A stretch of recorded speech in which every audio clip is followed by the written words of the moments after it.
heading to another monument here.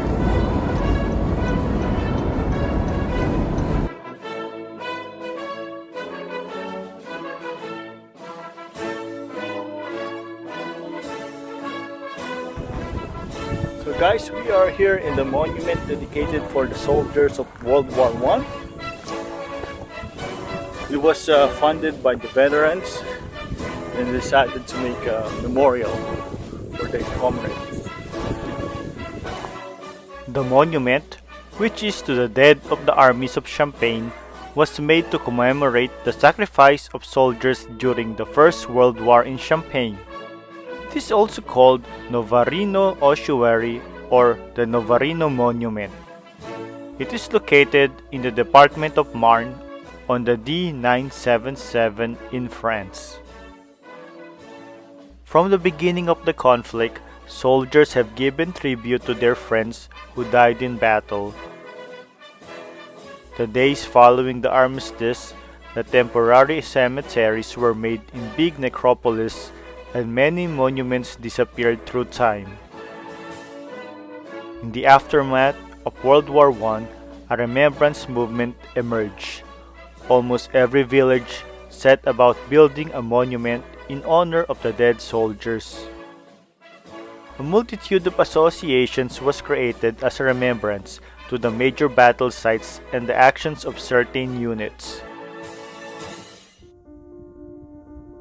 The veterans decided to erect a monument to pay tribute to the deceased of the 107 French and Allied divisions who fought on the front of Champagne department. A site was chosen for a memorial near the old farm of Navarine, which saw the worst of the combat and is now left with no traces of the war. The Navarine Monument is the result of a committee set up in May 1923 under the honorary presidency of Gerald Gourou and the presidency of General Alexis Hély-d'Oissel.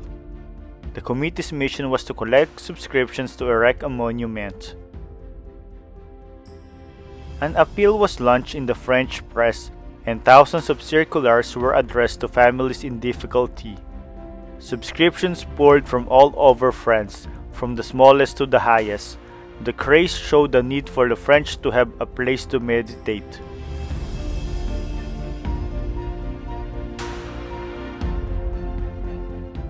The laying of the foundation stone, which came from the ruins of the Church of Saône, took place in November 4, 1923, in the presence of the Ambassador of the United States, Myron Herrick. In his speech, he affirmed his country's attachment to France. His words then sounded like a guarantee for the future. On September 28, 1924, the monument was inaugurated by General Gourou, then military governor of Paris. Many personalities were present, such as Marshal Joseph Joffre, chargé d'affaires of the United States and Czechoslovakia, the Grand Chancellor of the Legion of Honor, the Bishop of Chalon, Monsignor Cissier, and politicians. Many military personnel of all ranks and veterans were also present. The civilian population was also there. The size and proportions of the monument are impressive. This pink sandstone pyramid is topped on the top by a giant sculpture by Maxime Réal del Sartir, magnifying an assault of 2 French soldiers aided by an American soldier. On the right, the American soldier is represented by Quentin Roosevelt, an airman who died at Chamery, son of President Theodore Roosevelt, scanning the horizon with his spare machine gun slung over his shoulder.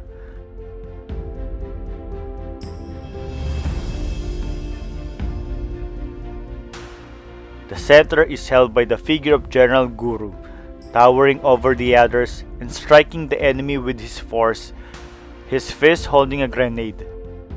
He was the head of the 4th Army from 1916 to 1918.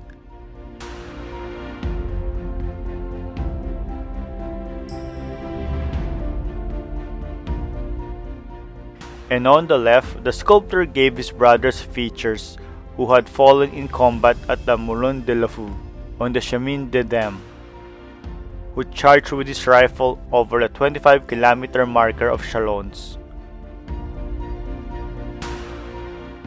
In the center of the pyramid, there is a main entrance that leads to the chapel, on whose walls are a number of marble plaques carrying the names of soldiers who disappeared, placed there at the request of their families.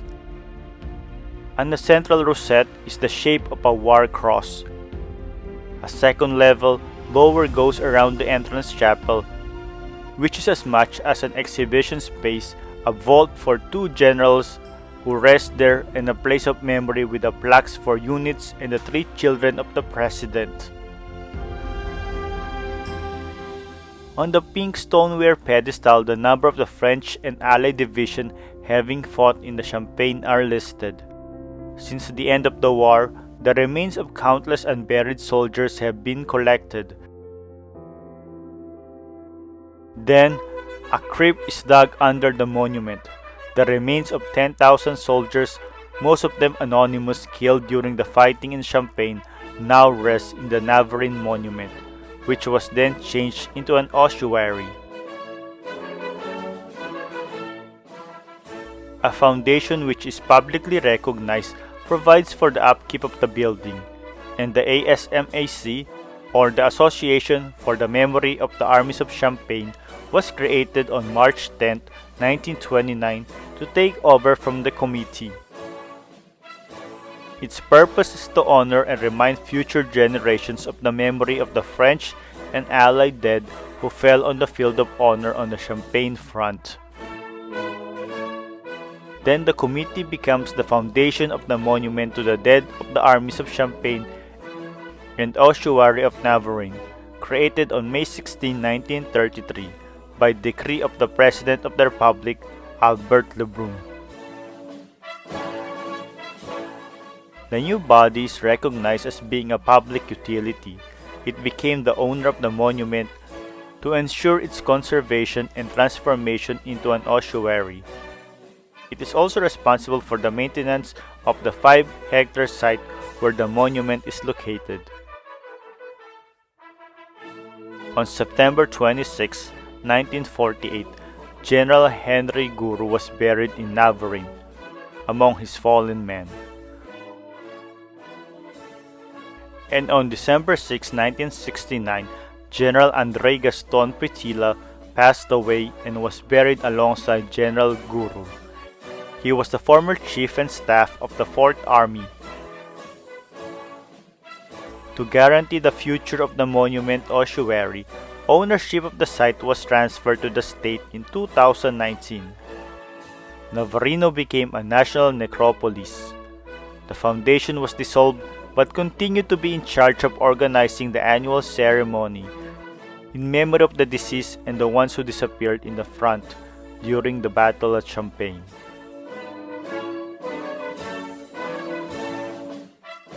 So that's it for the history of the ossuary of Navarine, or the Navarino Monument.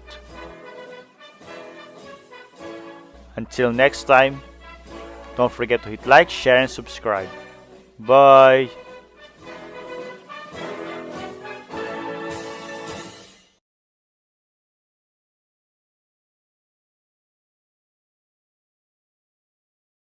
So guys, if you like our videos, please subscribe to our channel and feel free to comment. Hit the bell, hit the bell, hit the bell, hit the bell. Come on guys, hit the bell. For notifications. And don't forget to share. And love.